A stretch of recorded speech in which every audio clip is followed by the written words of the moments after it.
Europe 1, 7h46. Comme tous les autres, il connaîtra son adversaire du premier tour de Roland-Garros tout à l'heure. C'est un terrain de jeu où il a de bons souvenirs, mais pas que.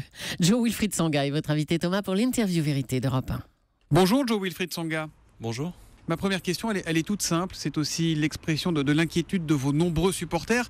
Après un début de saison compliqué, comment ça va, Jo-Wilfried Tsonga ? Ça va plutôt pas mal. Je suis content d'être de nouveau sur les cours. C'est vrai qu'en début d'année, j'ai pas pu jouer. Donc là, je suis content d'être de nouveau sur le terrain. Je peux enfin exprimer mon tennis. Et j'espère qu'au fur et à mesure des semaines et des jours qui vont passer, mon niveau va s'élever. Et le mental, le moral, alors il va comment ? Alors le moral va super bien, hein. Je peux vous parler de ma vie personnelle si vous voulez. Allez-y. Non, ça va très bien, je me sens très bien. Maintenant ce qui me manque c'est de bien jouer au tennis. J'ai beaucoup bossé quand même ces derniers temps, pour l'instant ça paye pas mais j'espère que ça va venir. Alors après votre élimination au deuxième tour à Rome, il y a quelques jours contre Goffin, alors que vous aviez eu 3 balles de match, vous étiez en colère contre vous-même, Vous avez déclaré « Je vais prendre mes fesses et retourner à l'entraînement, va falloir que je me bouge ». Est-ce que vous vous trouvez un peu nonchalant, Joe ? Je me suis toujours trouvé très nonchalant, mais voilà, je crois que malheureusement ça c'est moi. Donc moi aujourd'hui, voilà, j'arrive à un âge entre guillemets où 30 ans, hein. Où les choses urgent si je veux aller gagner entre guillemets des plus grands titres, mais en même temps je prends mon temps et je sais que le tennis c'est aussi une histoire de patience et qu'il y a toujours un moment donné où on est récompensé. Alors quand vous êtes en difficulté sur un cours et que vous entendez le public qui vous chambre, notamment avec votre sponsor, et qui vous lance « Joe, prends un Kinder Bueno », est-ce que ça vous amuse ? Est-ce que vous le prenez bien ou pas dans ces moments-là ? Il y a des fois forcément, je suis comme tout le monde, hein, c'est pas toujours agréable de se faire chambrer. Donc en fonction de l'humeur du jour, on le prend plus ou moins bien, mais de toute façon, voilà, moi je suis très heureux de tout ce que j'ai pu faire dans ma carrière. En termes personnels, pour moi ça reste une réussite. Si on m'avait demandé... Vous êtes amoureux ou quoi, Jo-Wilfried Tsonga ? Ça fait 2 fois que vous nous parlez de votre vie personnelle. Non. Oui, je suis amoureux, mais ça fait longtemps. Ce que je veux dire, c'est que si on m'avait demandé de signer un papier il y a 15 ans... où il y avait un peu tout ce que j'ai fait depuis ça, je l'aurais fait avec grand plaisir.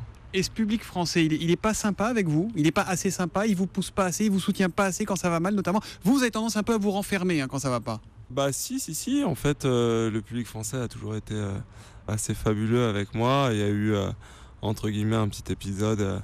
pendant la Coupe Davis où pour justement amener encore plus de ferveur autour de l'équipe, j'ai eu des mots entre guillemets malheureux qui se sont retournés contre moi, mais bon, c'était pour le bien de l'équipe. D'ailleurs le match d'après, le lendemain entre guillemets, c'était super.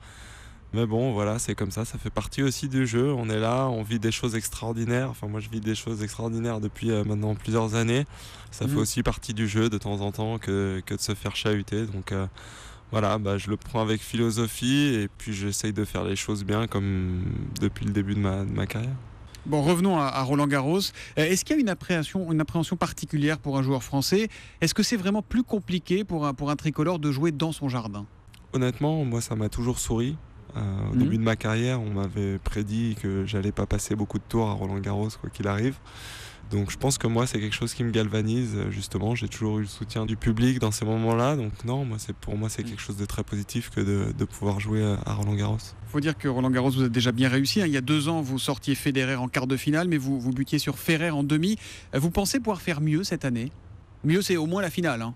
Oui, je crois qu'aujourd'hui, secrètement, je pense que je suis capable de faire mieux que ça. Sinon, je m'inscrirais plus, puis je dirais le tennis c'est plus pour moi parce que j'ai déjà atteint mon top. Aujourd'hui, si je m'inscris et si je suis sur la liste de départ, c'est que forcément, je suis certain que je peux faire un peu mieux que ce que j'ai fait jusque-là. Un peu mieux, ça veut dire gagner Roland-Garros, Jo-Wilfried Tsonga, ça nous ferait plaisir. Vous savez que ça fait plus de 30 ans qu'on est obligé de dire tous les ans, depuis Yannick Noah, personne n'a gagné Roland-Garros, ça devient pénible. Ouais, c'est vrai que ça devient pénible, mais ça devient pénible pour beaucoup de joueurs de tennis, puisque depuis 10 ans, il n'y a qu'un Espagnol qui a gagné pratiquement. Il a laissé une année à Roger Federer. On a tous envie évidemment de gagner, mais aujourd'hui il y a des super gars qui sont vraiment très forts devant et qui laissent pas beaucoup de place. Mais vous pouvez gagner ou pas ? Vous y allez pour gagner ? Dites-le bien si c'est le cas. Ah mais non, mais j'y vais pour perdre. C'est vrai que depuis des années, Roland Garros, Joe Wilfried Tsonga, ce sont des joueurs qui s'affrontent pendant 2 semaines et à la fin, c'est Nadal qui gagne. Est-ce qu'il est prenable, vraiment prenable cette année, l'Espagnol ? Je pense que cette année, on va surtout dire qu'il y a un joueur qui sort vraiment du lot, c'est Novak Djokovic. Mais bon, c'est difficile de faire un pronostic étant donné que les années passées, Djokovic était aussi vraiment super présent et avait beaucoup gagné. Donc c'est difficile de dire que Rafael va pas gagner cette année. Et à juste titre, on peut aussi souligner que Novak est vraiment en grande confiance et que cette année, il est capable encore une fois d'aller chercher un trophée. Et alors qui, le dimanche 7 juin, sur les coups de 18h, va perdre en finale contre Joe Wilfried Tsonga sur le court central de Roland Garros ? Gaël Monfils. Ah, ça serait une belle finale, évidemment. Non, mais c'est vrai. Non, mais on rêve tous à un moment donné d'aller au bout. Voilà, ce serait super si on pouvait avoir 2 Français en finale. Au moins, ce serait un Français qui gagnerait. Merci Joe Wilfried Tsonga d'avoir pris un peu de temps pour nous parler sur Europe 1 ce matin. Vraiment, on vous souhaite d'aller au bout à Roland Garros. Je peux vous demander un petit service pour finir ? Oui. Si vous croisez Roger Federer, est-ce que vous pourriez lui dire de venir nous voir ici à Europe 1 ? Parce qu'on l'invite, mais il a du mal à trouver le chemin pour l'instant. Alors je veux bien le faire, mais ça va être compliqué. Vous le battez en 3-7 et puis vous lui dites va te consoler, va à Europe 1 pour le matin. Ouais, mais je crois que même si je le bats, j'aurais pas encore le bagou pour aller lui dire ça, étant donné son palmarès. Et c'est quelqu'un qui est. Il vous impressionne vraiment ? Non, mais c'est quelqu'un qui a fait énormément pour le tennis, qui est toujours, qui est toujours nickel. Donc. Voilà, il n'y a pas grand chose à dire. Merci, bon tournoi Joe Wilfried Tsonga et à très bientôt. Au revoir.